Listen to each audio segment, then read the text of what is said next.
Gamma bias and the gender distortion matrix. The following animation illustrates a new and highly testable theory of gender bias, developed by UK psychologists Martin Seeger and John Barry. This can be found in more detail in Chapter 5, page 87, of the Palgrave Handbook of Male Psychology and Mental Health, 2019. In gender studies, alpha bias refers to the magnification of gender differences, and beta bias to the minimization.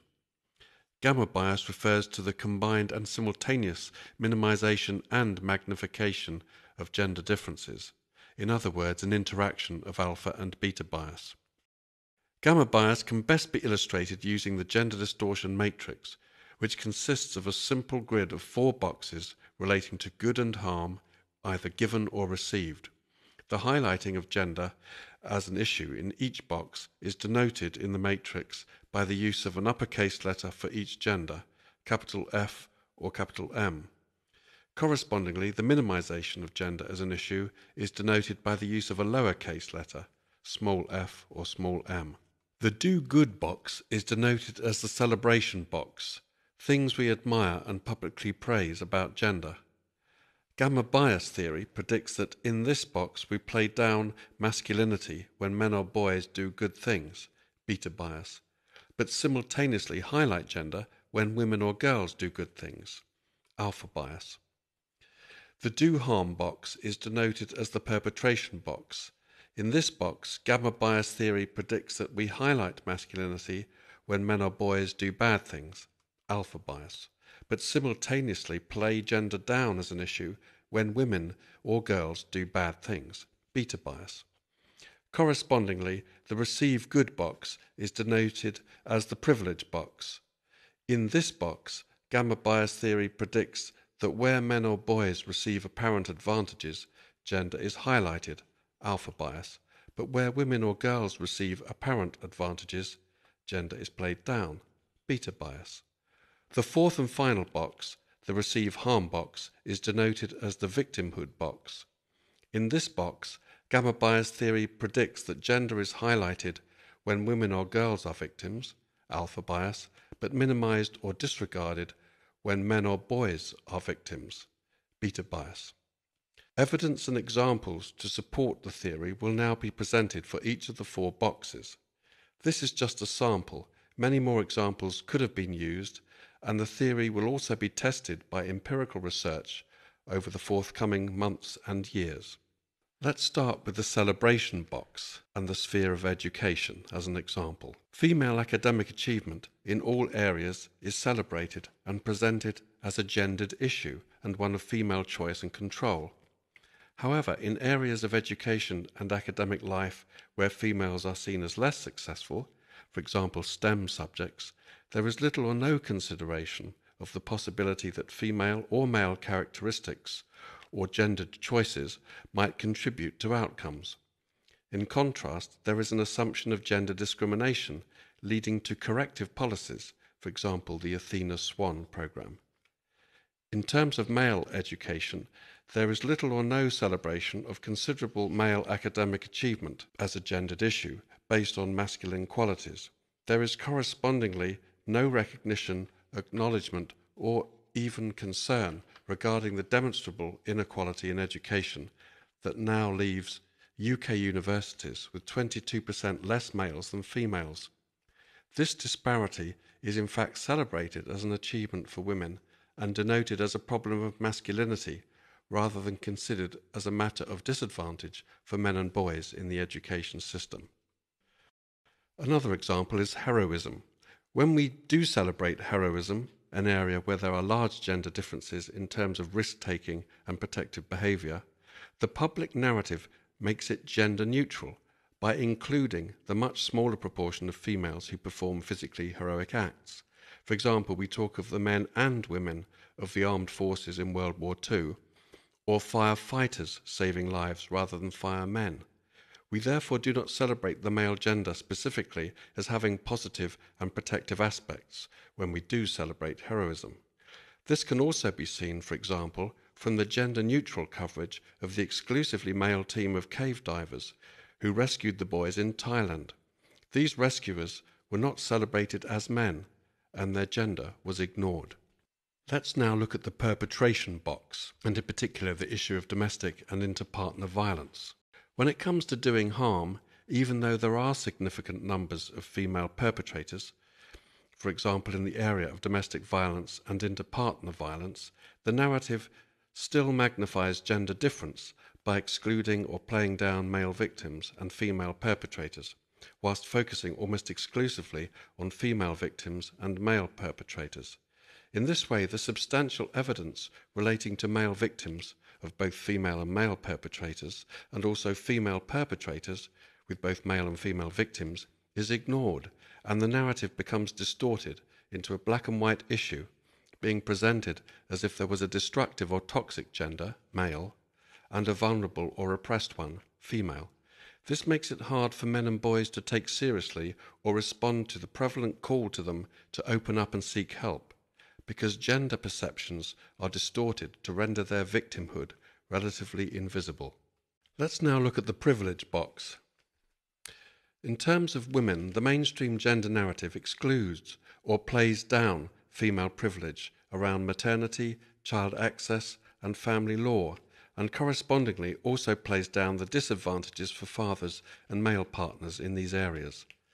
The narrative edits out the protection afforded to women in general and mothers in particular in relation to, for example, prison sentencing, prison conditions, and requirements to undertake physically dangerous tasks both in wartime and peacetime or civilian occupations.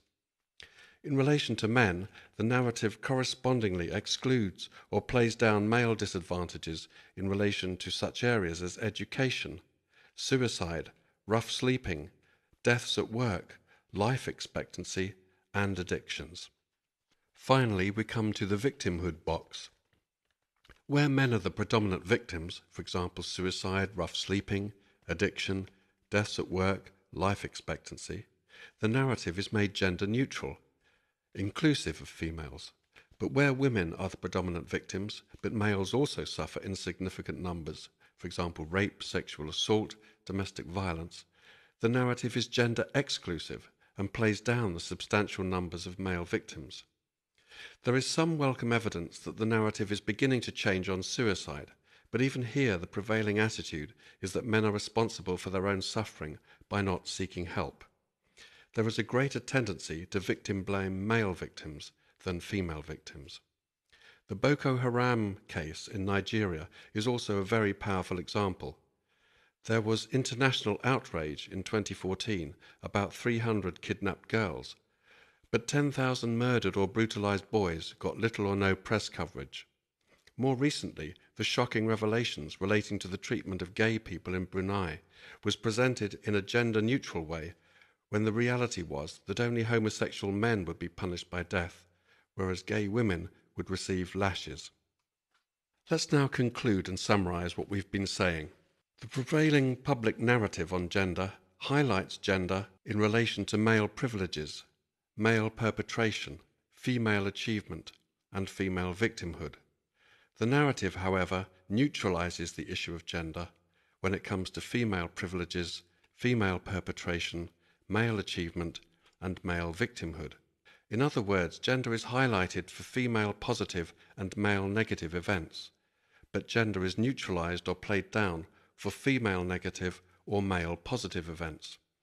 This leads to significant, systematic, and measurable distortions in our public perception and value judgments relating to gender. Like all cognitive distortions, biases, or prejudices, these can be self-reinforcing and self-perpetuating until they are brought into awareness and challenged through science. Such distortions are damaging to the well-being of all of us, men, women, and children alike. For more information, please refer to the forthcoming Palgrave Handbook of Male Psychology and Mental Health. Thank you for your attention to that. I hope that you find that that's kind of a neat way of trying to describe the sorts of things we've already been talking about throughout this conference. It's kind of a model of how to measure the bias. And obviously those examples could be argued to be self-selected and it's just a biased animation. But obviously this is about science, so obviously some of the presentations we've already had have already, I think, confirmed some of those hypotheses. But it's something for us all to be doing in the future. You know, we all need to be testing that. And at least that grid, that distortion matrix, hopefully, gives us a way of conceptualizing how we might design measures of bias as a cognitive distortion. I think the thing that John and I are most pleased about is that we've seen that there's an interaction of alpha and beta bias, because in gender studies we talk about alpha bias or beta bias, but it's both at the same time. I think that's what we're proud of, and I think there's a lot of people in this room who are probably very talented researchers who we hope will be using that or adapting it, maybe improving it, because maybe we haven't got it quite right. But the thing about science is you try and improve it. We're talking to the converted in some ways, so I guess some of this is about how do we reach out to people who are not only sort of aware of this stuff, but very virulently, as was put so powerfully by Eric, into this patriarchal model, which is so powerful it is more than a science. It's kind of pseudoscience, but it's got the power of religion. I think you're right. And so our attempts, you can only fight this with a bit of science. You can't sort of develop your own anti-religious group, or you have to be scientific, otherwise you're labeled as some kind of maniacal opponent of the obvious faith. So we probably do need to crack on, I think, just looking at the time. But I would obviously welcome, let's just see we've got a couple of minutes for questions to John or I on this concept, and how you might want to improve it or adapt it or use it. We've got, there's Eric there. You probably don't need it, given you don't need a microphone. Okay. So, right, I like it, right? And I think, it's a falsifiable theory, it's evidence-based, etc. So, having been schooled in the other side for a while, the first thing I could see him coming back and say, well, you just selected particular, right, examples. So then how would you respond to when they say the idea of a school shooter? They're always male, but they don't highlight the maleness. Or terrorism, it's almost always male, but it doesn't highlight. So in terms of perpetration, they would say, actually, it does just opposite what you do. And because they hold the dominant discourse, one example to counter your narrative is all their masses will need to discount the whole thing. And so I'm just wondering if you've thought about that at all.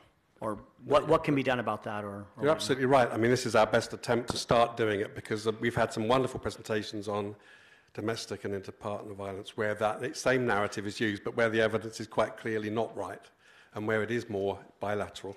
So we can at least show evidence of examples where it's bilateral, or even in some cases, as some of our speakers have said, it's predominantly women, some of the aggression. So this narrative of the aggressive male may be true in certain selected instances, like the shooter, the isolated young man who feels he hates society and goes and blows away at school. There are patterns. There are patterns of violence towards children that are more female-related. I think we tend to. One hypothesis I have is that archetypal gender difference shape the way when we are damaged, we express our damage, So if you're a damaged male, you're going to behave differently from a damaged female. So, but yes, so we have to find examples where the general hypothesis that female violence isn't there and male violence is everywhere, that we actually reduce the instances of that patriarchal hypothesis to a point where the belief only remains in those manic people, extremists, just like you get extreme members of every religion, every group, every science. You get extremists of every persuasion. So if we can roll back the evidence to the point where you're only left with extremist feminists who can cling to that idea, that's improvement. And I think people in this room and people we all know who aren't here have done a lot of that work. We're doing it today. We are rolling back that ratio of mainstream.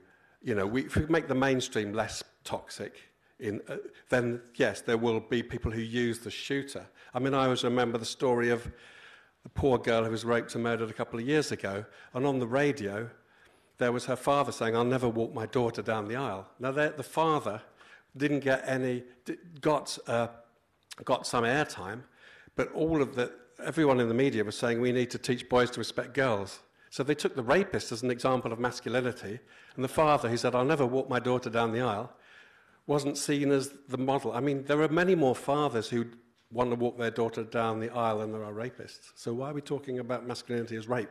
So it's all of this kind of stuff. I'd just like to add that, I mean, the media is part of the problem too. Mainstream media often just keeps presenting over and over one side of the picture. It's like it seems to be in love with the whole gamma bias and gender distortion matrix and presenting one side over and over, which makes it seem like a powerful argument, but it's just like counter instances can be ignored all the time. I think that the media magnifies and distorts things more than almost anybody. So really we welcome you all participating in research and using your talents to just get a more scientific and humanitarian picture of gender coming into the media, coming into politics, coming into policy, because even people will be talking today or more tomorrow about the domestic abuse bill in this country, which clearly is still quite gendered, even though all the evidence from our top scientists showing that it isn't, or there are gender differences, but not in the generalization. You know, there are nuanced gender differences, but not in terms of total numbers. So there's loads to be done, but we just hope that at least that gives you a framework to think about, you know, to take forward. And it's in the book, but it's a massively expensive book, so we have given you, it's an academic handbook, and they're always very expensive, but there are vouchers to get discounts, and at least we all know about it now. And also, it is a massively expensive book. If you're associated with a library, like a university library, they should have it. If they don't have it, you can request it, and they will get it pretty quickly for you, so you don't have to go broke buying it.